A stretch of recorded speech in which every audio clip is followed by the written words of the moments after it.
దేవునికి స్తోత్రం. ప్రియమైన వారలారా, రక్షకుడును ప్రభువైన యేసుక్రీస్తు వారి నామంలో మీకు శుభములు వందనాలు తెలియజేస్తూ ఉన్నాం. దేవుడు మిమ్మలను, మీ బిడ్డలను, మీ కుటుంబములను దీవించి ఆశీర్వదించును గాక. ఆమేన్. God bless you. దేవునికి స్తోత్రం. హల్లెలూయా. ప్రియమైన దేవుని పిల్లలారా, మనము ఒక బస్ స్టాండ్కి వెళ్ళి పలానా ఊరు వెళ్ళే బస్సు ఎప్పుడు వచ్చిందండి, ఎక్కడికి వచ్చిందండి అని ఎంక్వైరీకి వెళ్ళి విచారణ చేస్తూ ఉంటాం. మరి పలానా ఊరు నేను వెళ్ళాలి, ఎన్ని గంటలకు వస్తుంది ఆ బస్సు, ఎన్ని బస్సులు ఉన్నాయి అని మనం అడుగుతాం. అదే రైల్వే స్టేషన్కి వెళ్ళి పలానా ట్రైను ఎప్పుడు వస్తుందండి, ఏ ప్లాట్ఫామ్ మీదకి వస్తుంది అని మనం ఎంక్వైరీ చేస్తాం. వారు సరైన సమాధానము ఇస్తూ ఉంటారు.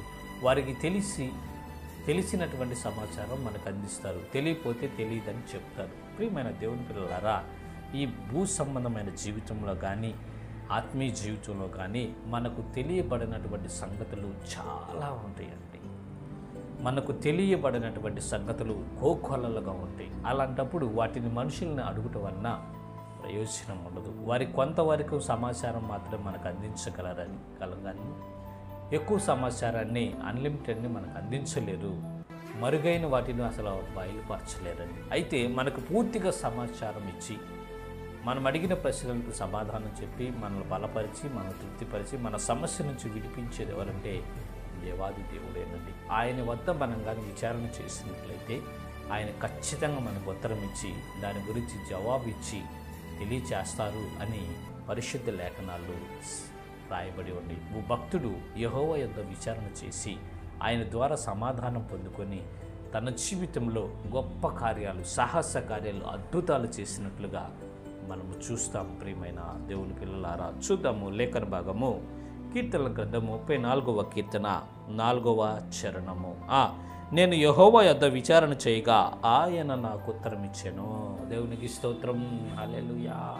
ఈ మాటలు మాట్లాడుతున్నటువంటి వ్యక్తి ఎవరంటే దావీదు భక్తుడండి. ఆయనకున్నటువంటి ఒక గొప్ప లక్షణం ఏంటంటే, ఏ పని చేయాలనుకున్నా, ఎక్కడికి వెళ్ళాలనుకున్నా, ఏది చేయాలనుకున్నా మొదట దేవుని వద్ద విచారణ చేస్తాడు, ఎంక్వైరీ చేస్తాడు, ప్రార్థన చేస్తాడు. దేవుని యొక్క ఉద్దేశం అడిగి తెలుసుకొని వెళ్ళమంటే వెళ్తాడు, వెళ్ళొద్దంటే వెళ్ళడు, చేయమంటే చేస్తాడు, చెయ్యొద్దంటే చేయడండి. అది దావీదు భక్తుడికి ఉన్నటువంటి గొప్ప లక్షణం. ఆయన యెహోవా యొద్ద విచారణ చేసినప్పుడు దేవుడు ఆయనకు ఉత్తరం ఇచ్చాడంట. ఓ ప్రియమైన సహోదరి, సహోదరుడా, రక్షించబడి విశ్వాస యాత్రలో వెళుతున్న విశ్వాస వీరుడా, నీవు దేవుని వద్ద విచారణ చేయగలుగుతున్నావా? ప్రతిదీ దేవుని వద్ద ఎంక్వైరీ చేసి దేవునికి విన్నవించి దేవుని చిత్త ప్రకారమే నువ్వు నడుచుకుంటున్నావా? లేదా నీ స్వబుద్ధిని ఆధారం చేసుకొని నీ బుర్రలో పుట్టిన ఆలోచనలను బట్టి నీ ఇష్టానుసారంగా నువ్వు ప్రవర్తిస్తూ ఉన్నావా? ఒకసారి నిన్ను నువ్వు పరిశీలన చేసుకోవాలి. ఇక్కడ దావీదు భక్తుడైతే ప్రతిదీ దేవునికి విజ్ఞాపన చేసేవాడు. ప్రతిదీ దేవుని వద్ద విచారించి వెళ్ళేదా వెళ్ళొద్దా, చేయమంటావా చేయొద్దని అడిగి దేవుడు ఏది చెప్తే చేసేవాడు. మరి ఈనాడు మన పరిస్థితి ఎలా ఉంది? రక్షించబడిన విశ్వాసులమే, దేవుని బిడ్డలమే, దేవుని పనిచేసే దైవజనులమే అయినప్పటికీ దేవునితో మనకంత సత్సంబంధం ఉన్నదా లేదా మనం పరిశీలన చేసుకోవాలి.